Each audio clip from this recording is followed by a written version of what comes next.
Gauri Suryavanshi S मराठीमध्ये आपलं स्वागत। वळूया आजच्या बातमीकडे।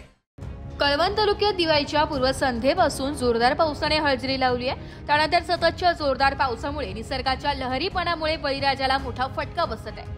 पावसामुळे कांदा बियाणांची पेरणी केली असता पेरणी केलेल्या उन्हाळ बियाणांची मोठ्या प्रमाणात नुकसान झाले असल्याचे शेतकरी वर्गाकडून सांगण्यात आले।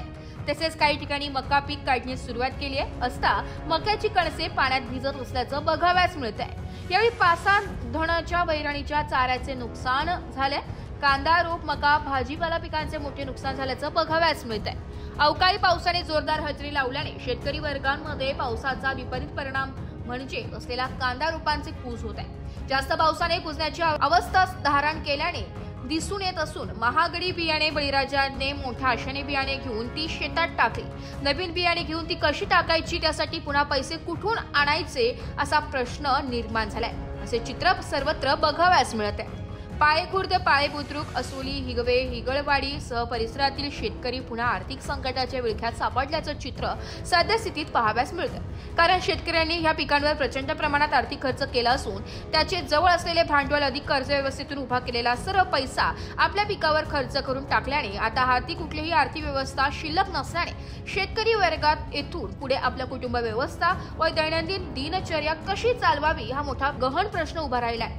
एकंदरीत पाळेखुर्द परिसरात अवकाळी पावसामुळे शेतकरी वर्गाचे फार मोठे नुकसान झाले असून शेती व्यवसायावर उभी असलेली शेतकरी वर्गाची अर्थव्यवस्था पूर्णपणे कोलमडली असून शेतकऱ्यांना आता आपले जीवन जगणे सुद्धा असहाय्य वाटू लागले। यातून शेतकरी कसा सावरतो हे शेतकरी वर्गापुढे मोठे आव्हान आहे। मोठ्या प्रमाणात आपल्या परिसरात कळवण तालुक्यात तसेच पाळेखुर्द भागात पाऊस पडतोय, त्याच्या शेतीवरती काय विपरीत परिणाम होत आहे? आमच्या या पाळेखुर्द आणि पाळेबुद्रुक परिसरमध्ये 4 दिवसापासून भरपूर पाऊस, जणू काही ढगफुटी झाली असं वाटतंय। संपूर्ण कांद्याचे रोपं महाग बियाणं घेऊन कांद्याचे रोपं, मका कापलेल्या जे कणस पडले ते संपूर्ण पाण्यामध्ये, पाळेगाव दोन्ही पाळेगावांचं अतोनात पावसाचं भरपूर असं मोठं नुकसान झालं आहे।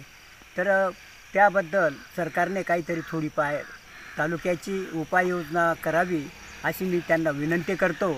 आणि निसर्गापुढे काहीच करता येत नाही, परंतु आमच्या येथील शेतकऱ्यांची दयनीय अशी अवस्था झाली आहे।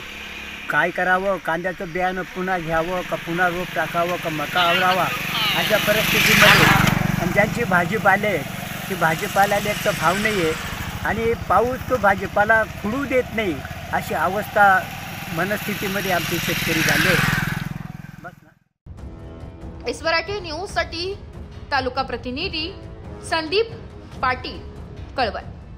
अशाच नवीन ताज्या घडामोडी जाणून घेण्यासाठी आमच्या एस मराठी न्यूज चॅनलला लाईक करा, शेअर करा, सबस्क्राईब करा आणि बेल आयकॉनला क्लिक करायला विसरू नका।